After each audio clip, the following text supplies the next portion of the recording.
Eu percebo que no Brasil a gente tem tido a oportunidade de ser ouvido, né? Então essa questão do cuidado paliativo, que na nossa história, acho que na minha, também de muita gente da nossa época, não é diferente. A gente era, se possível, pedindo para a gente ficar calada, né? Porque não é um assunto adequado, pertinente, é um contexto de tanto recurso para se prolongar a vida, você falar sobre cuidado de conforto e prioridade a respeito da autonomia do paciente, do que é importante para a família, apesar de tudo que podia ser oferecido. Desde que eu fiz o TED, que foi uma oportunidade assim que caiu de presente para mim a respeito de poder falar de um modo que pudesse ser inserido na sociedade, não só no meio médico, no meio da saúde, mas que estivesse disponível para todo mundo que fosse procurar sobre o assunto, falar sobre cuidados paliativos, né, de cuidados na terminalidade. E aí, a partir desse espaço de 17 minutos, se abriu um grande movimento a respeito da escuta do que é cuidado paliativo. Então, na ocasião, me perguntaram quem que você quer que veja esse TED. São os pacientes, são os familiares, são os gestores, os médicos. Eu falei, olha, de verdade, meu maior desejo é que sejam os estudantes de medicina que vejam, porque não tem outro caminho que não seja pela educação, e a transformação que é necessária para o cuidado paliativo no nosso país é algo que precisa ser plantado. Não dá para a gente simplesmente instituir de cima para baixo. A gente precisa construir uma história a partir da educação.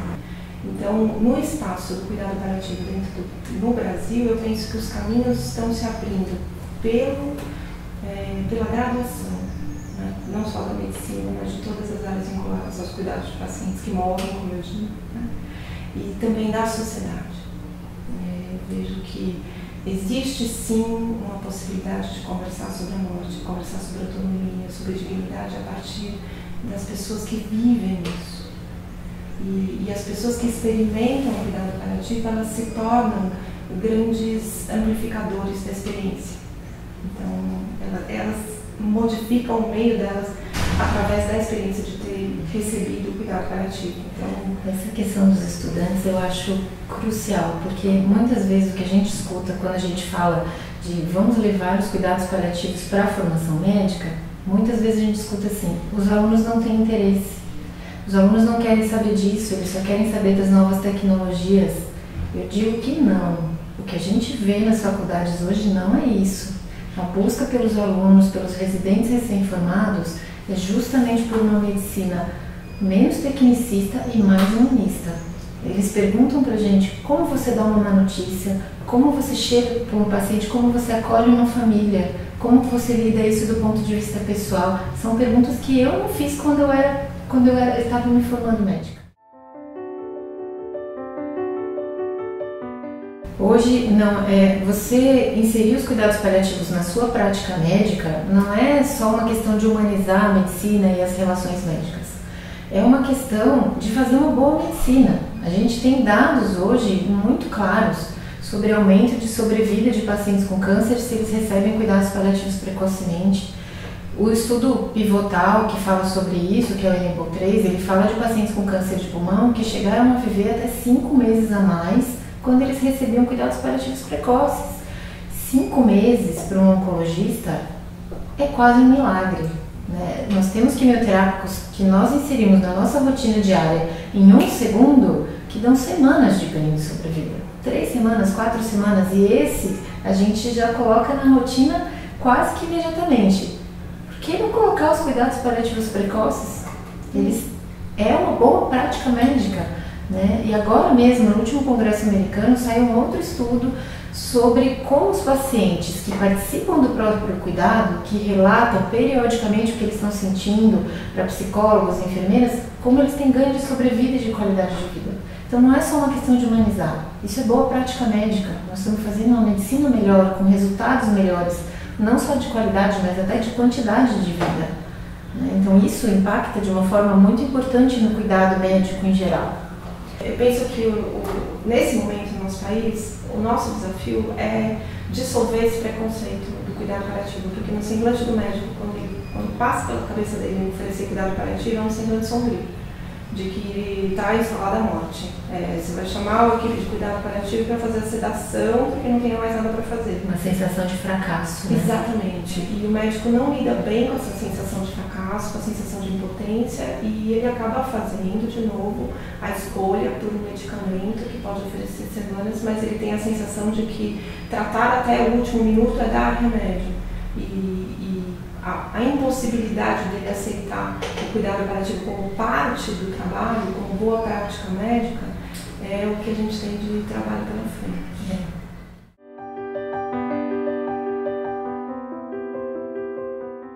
Tem dois conceitos muito importantes em cuidados paliativos e que, na verdade, é o principal foco de combate nosso: obstinação terapêutica e futilidade médica, né? A obstinação terapêutica é aquela situação em que são tomadas todas as medidas que estão disponíveis para que o paciente seja mantido vivo, né? Sem levar em conta se aquilo realmente tem sentido para aquele paciente. Então essas medidas elas são tomadas porque elas estão disponíveis. E isso é um perigo, porque se você estiver, por exemplo, numa instituição de alta tecnologia, em que você tem uma UTI de ponta, o risco de você fazer isso é ainda maior. Está tudo na sua mão. Entubar é mais fácil, entrar com droga vasoativa é mais fácil. Está na sua mão, você usa. E você faz isso obstinadamente, independentemente daquilo trazer um benefício real para o seu paciente. E a futilidade terapêutica segue mais ou menos a mesma linha, mas ela é composta daqueles tratamentos que não trazem benefício nenhum e que estão ali simplesmente para dizer que está sendo feito alguma coisa. Por exemplo, você dá um quimioterápico que a taxa de resposta é menor do que 1%.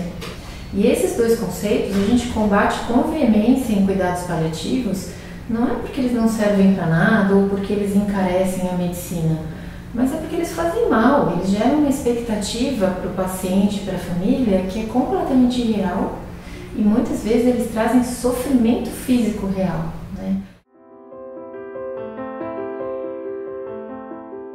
O conceito de autonomia é algo que é meio misterioso, eu penso, na cabeça da maioria das pessoas. Na geriatria eu aprendi a diferença entre autonomia e independência. A autonomia é a tua capacidade de tomar decisões e a independência é a sua capacidade de pôr em prática a sua decisão. Então a questão da autonomia diz respeito a uma conversa sobre valores, sobre questões relacionadas ao que é importante para a pessoa que está doente, o que é importante para aquela família. E a partir dessa resposta do que é valor para eles, nós como profissionais, como médicos, a gente auxilia na tomada de decisão, mas sem abrir mão da qualidade do nosso conhecimento, da indicação. Não tem indicação de entubar uma pessoa que está nas suas últimas horas de vida. Não tem indicação. Então, o respeito pela decisão de uma família, de um paciente, de ser colocado sob cuidados intensivos, vamos dizer assim, só de intervenções, não priva eles de receberem também cuidados de conforto. Por que eu falo muito isso? Existem vários textos disponíveis na internet, mas tem um que fala sobre como os médicos morrem.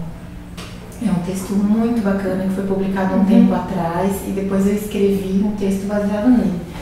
E ele fala das diferenças entre a morte de um médico e a morte das pessoas leigas. E os médicos tendem a morrer com menos parafernálias tecnológicas, eles tomam decisões como não quero ir para UTI, não quero ser entubado, quero morrer na minha casa, e ninguém acha estranho, porque ele detém o conhecimento com relação àquilo. Não é papel nosso, enquanto médicos, fazer com que o paciente possa dispor desse conhecimento? Não é esse o nosso principal papel? Isso é dar autonomia para o paciente, no meu modo de ver. Você permitir que ele tome as melhores decisões. Né?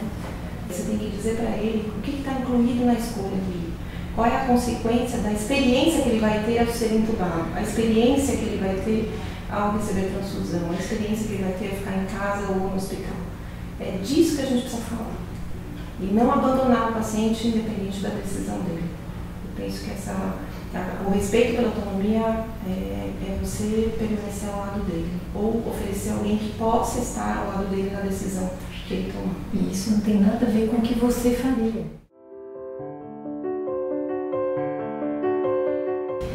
Em oncologia, os cuidados paliativos, eles têm 3 pontos que eu considero cruciais. Assim.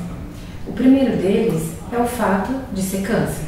Né? Só a palavra câncer em si já causa um pavor no paciente, na família e no médico. O oncologista é um profissional que desde pequenininho ele já ouvia que a vizinha morreu gritando de câncer, que a cunhada não sei de quem sofreu até a morte por causa de um câncer. Então ele já vai para o campo de batalha armado até os dentes para acabar com aquela desgraça. Né? Então já existe uma dificuldade em fazer paliativos em oncologia por conta dessa postura que nós oncologistas acabamos adotando, né? Muitas vezes. A segunda questão que eu vejo é por ser uma área que é democrática com relação à idade. Então a gente vê pacientes de 16, 17 anos, eu no caso não faço pediatria, mas vejo pacientes a partir dos 16 até os 110 anos com câncer. E não são só pessoas diferentes, elas estão em momentos completamente diferentes da vida. Né? É muito diferente você fazer paliativos numa garota de 17 anos que estava prestando vestibular e descobre um câncer metastático e uma senhora de 95 anos que tem outras expectativas para a vida dela. É uma abordagem completamente distinta. Então exige que você seja despido de todos os seus valores para realmente entrar nos valores do paciente, porque são vidas que você nunca viveu, que não tem nada a ver com você, e você vai ter que aprender o que é para aquela pessoa viver com câncer naquela idade, naquele momento da vida dela. O terceiro ponto é a evolução da oncologia. Né? Há poucos anos atrás a gente tinha recursos muito limitados para tratar o câncer. Muitas vezes tudo que tinha para fazer era realmente acompanhar o paciente. E nas últimas décadas a gente sofreu assim um boom de novos medicamentos para tratamento de câncer. A gente consegue curar situações que antes a gente não curava. A oncologia hoje faz realmente maravilhas, né? Verdadeiros milagres mesmo. Eu vejo isso no meu consultório. Só que nós não curamos todo mundo. E essa evolução imensa causou nos oncologistas e na população a falsa ilusão de que câncer tem que curar, que se aquele câncer não foi curado, ou o oncologista é ruim, ou o paciente não teve acesso ao remédio certo, ou talvez ele não tenha tido fé suficiente, mas ele não pode morrer de câncer. E isso é uma grande bobagem. As pessoas vão continuar morrendo de câncer, menos do que morriam, mas elas vão, porque é uma doença fatal. Como elas vão continuar morrendo de insuficiência cardíaca, de insuficiência renal, de idade avançada. A geriatria é um espaço extremamente fértil para discussão do cuidado paliativo, porque a gente já na formação, então uma coisa que é espetacular na geriatria, você já aprende a ouvir a equipe multiprofissional. Então, como a gente tem a formação de geriatria e gerontologia, o espaço da visita médica para a discussão do caso é composto por todos os profissionais e todo mundo tem poder na palavra. Então, a assistente social ela consegue te explicar tecnicamente por que o seu tratamento não está funcionando. Não é a escolha do tratamento errado, a doença errada, o paciente errado. A condição social do paciente não permite que o cuidado dele chegue no resultado esperado. Então, o convívio com a equipe multi já é favorecido. A outra questão que a gente aprende na geriatria é a biografia do paciente. Então, o contexto familiar, o contexto da história dele, que espaço que ele ocupou naquela família, desde que ele começou a ficar mais dependente ou que está precisando tomar mais medicação. Todas as questões vinculadas à história de vida do paciente também ficam presentes na nossa formação. Então, isso facilita muito, porque daí para o cuidado paliativo é muito fácil, é uma antessala. Outra coisa que a gente aprende muito na geriatria é lidar com múltiplas morbidades. Né? Então, na nossa formação convencional, você tem que encontrar uma doença que explique todos os sintomas, todos os sinais e os resultados de exame. Na geriatria, a gente se permite a entender que existem vários culpados, que não é um culpado, é uma quadrilha, no contexto de doença do paciente. Então, isso facilita as coisas da abordagem do cuidado paliativo. Mas a expectativa é que a gente se debruce, sim, sobre o cuidado da doença do paciente, para que a gente possa oferecer, de fato, tudo o que a ciência pode oferecer. não abrir mão desses recursos quando eles são disponíveis e também podem ter resultado.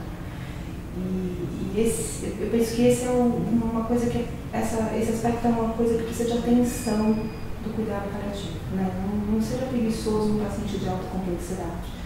Ofereça para ele as ações paliativas, o cuidado paliativo no decorrer do processo, mas não abra mão de oferecer para ele também o que vem de bom pela doença dele, né? Como você disse, a oncologia mudou a história, né?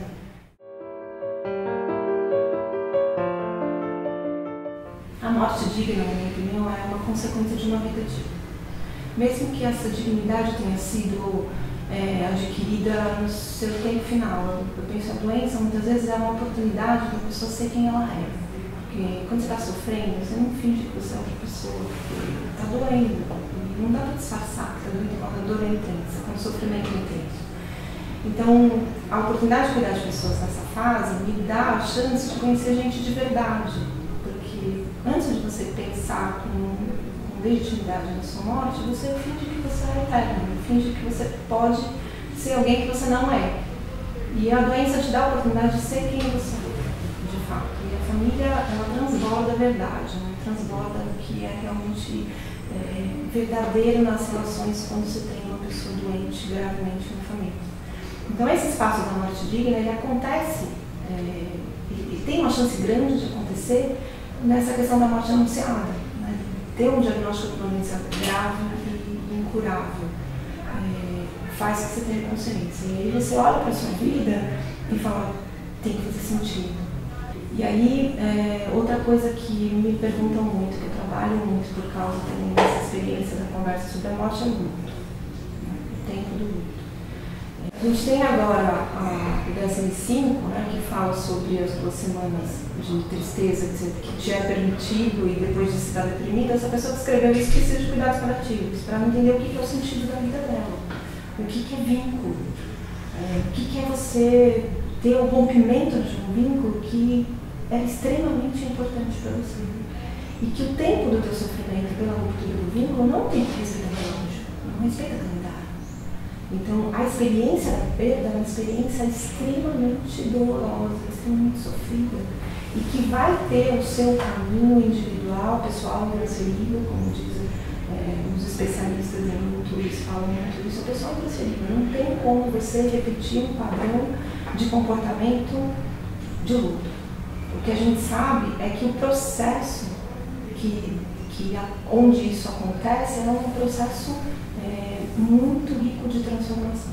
Então, o objetivo é você transformar aquele vínculo que era real num vínculo simbólico. Agora, o que tem que ser percorrido até que isso aconteça depende da história e do amor que você teve com a pessoa que você perdeu.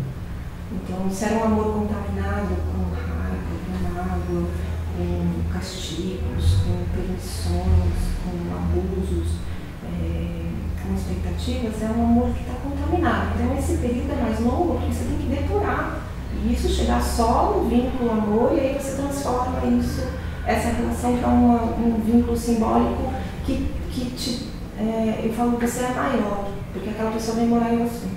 Mas não tem cura para o luto, porque o luto não é doença. É um processo natural humano, é uma experiência humana viver isso. Então, o que a gente sabe é que o período mais trabalhoso desse sofrimento é o primeiro ano, porque é a primeira vez que você vai passar por datas importantes cronológicas do calendário, sem a presença física daquela pessoa. E aí, nesse processo do luto, você deixar que a experiência de felicidade que você teve com a pessoa que morreu volte para a sua vida. A possibilidade de você manter esse espaço aberto para a felicidade que foi vivida com aquela pessoa, para que essa felicidade volte para a sua vida. E aí está curada a dor do luto. E aí você vai continuar convivendo com esse vínculo simbólico. Né? Você não vai, a pessoa ficou invisível, mas a relação não desapareceu. E isso faz com que você volte para a sua vida sem ter a necessidade de estar plastificado com medicação e sendo taxado como uma pessoa que, você não está superando, né? Você tem outro filho, você vai casar de novo, você tem a sua avó para cuidar. As pessoas, elas podiam ficar mais caladas em relação ao sofrimento, que elas não têm noção do que significa. talvez permanecer ao lado da pessoa que está em sofrimento é desafiante, mas muitas vezes o silêncio presente ele tem mais valor para a cura, para esse processo de dor, do que ficar no pé da rua. Quando eu entrei em contato pela primeira vez com a Slow Medicine, tem 1 ou 2 anos, eu comecei a ver os conceitos da Slow Medicine e falava, mas isso é cuidado paliativo. Não, isso aqui também é cuidado paliativo. Eu preciso de tempo para falar com o paciente. Paliativos. Eu preciso compartilhar decisões, eu preciso que ele tenha autonomia, eu preciso que ele participe do processo. Eu preciso ser mais criterioso com o tipo de tratamento que eu vou indicar para cada paciente. Eu falava, gente, é a mesma coisa. Slow Medicine e cuidados paliativos é igual. E na verdade é até difícil você saber onde começa um e termina o outro. Sim, na minha visão, cuidados paliativos é a aplicação da Slow Medicine num paciente, junto com uma família que está enfrentando uma situação irreversível que comprometa gravemente a qualidade de vida. Os princípios são basicamente os mesmos. O que muda talvez é a situação em que eles estão sendo aplicados, né?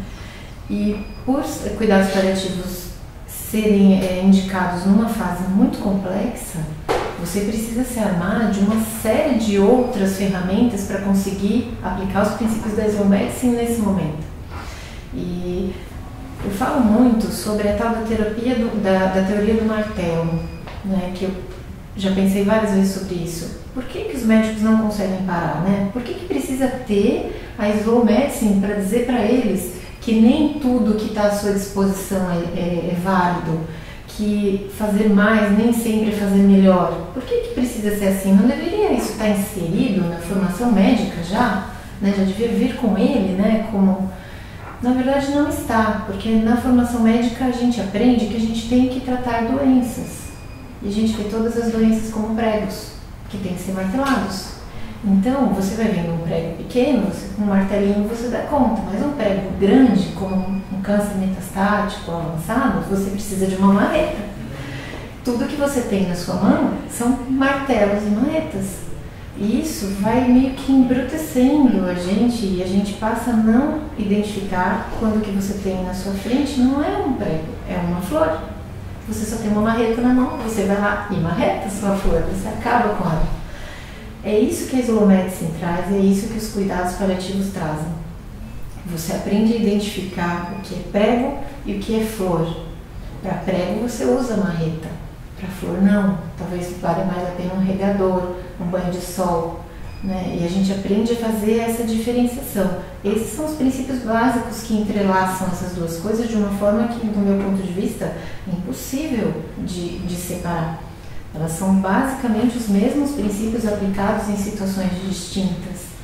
Talvez a experiência da Slow Medicine em relação a trazer de uma forma mais, como é que eu posso dizer, não sei se mais distanciada, mas não diretamente focada na morte, não diretamente focada no fim da vida, traz para a Slow Medicine uma possibilidade de aceitação melhor, imediata do que é o cuidado paliativo. A outra vantagem é que a Slow Medicine ela é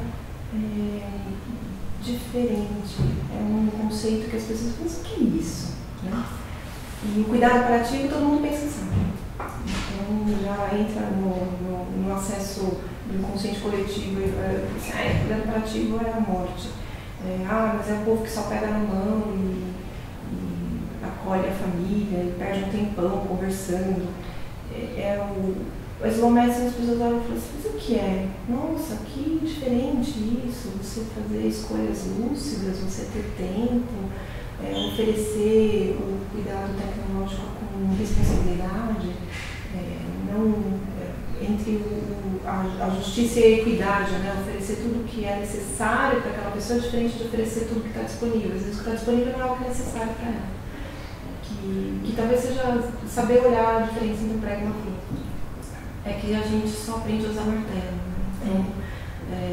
Né? A possibilidade da Slow Medicine oferecer outros recursos que funcionam muito bem, que o médico aprenda através da Slow Medicine, um recurso de extrema potência para alcançar aquilo que o médico quer que aconteça, que é o paciente ser feliz, que o paciente tenha saúde, independente dele ter ou não doença. Eu acho que dá para a gente andar de mãos dadas sem nenhuma dificuldade. Talvez a Slow Medicine facilite muito a prática de cuidados paliativos em si. Porque o paciente que vem sendo acompanhado sob essa abordagem, ele está muito mais acostumado a tomar as rédeas da vida dele. Ele discute com o médico dele qual antipertensivo ele deve tomar, se vale a pena tomar simvastatina ou não. Ele está acostumado a participar do processo decisório. E isso vai permear o final da vida dele quando isso for necessário. Ele vai exigir, inclusive do médico, uma postura diferente. Esse paciente treinado em Slow Medicine, se é que isso existe, mas ele vai chegar numa fase final de vida muito mais capacitado para lidar com a própria terminalidade. Ele vai exigir do médico uma parceria muito mais do que uma relação de o médico sabe e eu obedeço. Ele não vai se conformar com isso e se o médico insistir, ele vai mudar de médico. Então, isso vai ser bom para o paciente, para o médico, para a família. Você tira o peso da terminalidade que nunca devia ter sido imposto nela, porque todos nós somos mortais, Nós colocamos um peso em cima da terminalidade que ela não precisa ter.